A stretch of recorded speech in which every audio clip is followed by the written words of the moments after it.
મિત્રો, કર્મચારી ભવિષ્ય નિધિ સંગઠનની એક સ્કીમ છે employees deposit linked insurance scheme એટલે કે EDLI સ્કીમ।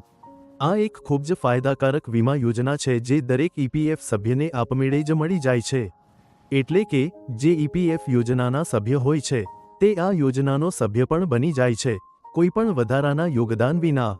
આ યોજના હેઠળ સભ્યના મૃત્યુના કિસ્સામાં તેમના પરિવારના લોકોને વીમાની રકમ એકસાથે જ મળે છે, જે સભ્યની સેવાનો સમયગાળો અને તેના ખાતામાં જમા રકમ પર આધાર રાખે છે। આ રકમ વધુમાં વધુ 7 લાખ રૂપિયા સુધીની હોઈ શકે છે।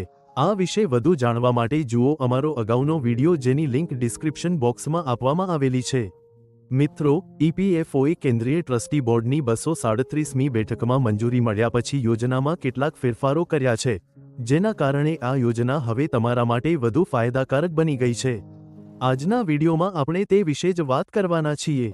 મિત્રો, અત્યાર સુધી 1 વર્ષની સતત ભવિષ્ય નિધિ સભ્યપદ ન હોવાની પરિસ્થિતિમાં સભ્યને આ યોજના હેઠળ ખૂબ ઓછો લાભ મળતો હતો, કારણ કે આ અવસ્થામાં કોઈ નિશ્ચિત ઓછામાં ઓછી રકમની જોગવાઈ નહોતી। પરંતુ હવે નવી જોગવાઈ અનુસાર 1 વર્ષથી ઓછી સેવા પર પણ 50,000 રૂપિયા સુધીનો નિશ્ચિત લાભ મળશે। બીજો ફેરફાર એ કરવામાં આવ્યો છે કે જો સભ્યના મૃત્યુ પહેલાં વધુમાં વધુ 6 મહિનાના સમયગાળામાં જો તેમનું EPFનું યોગદાન નથી આવ્યું અને નોકરી આપનારે તેમનું નામ ECRમાં નથી ભર્યું, તો પણ તેમને યોજનાનો લાભ આપવામાં આવશે। શરત એ છે કે નોકરી આપનારે તેમની ડેટ ઓફ એક્ઝિટ મૃત્યુની તારીખ પહેલાં ન નોંધેલી હોય।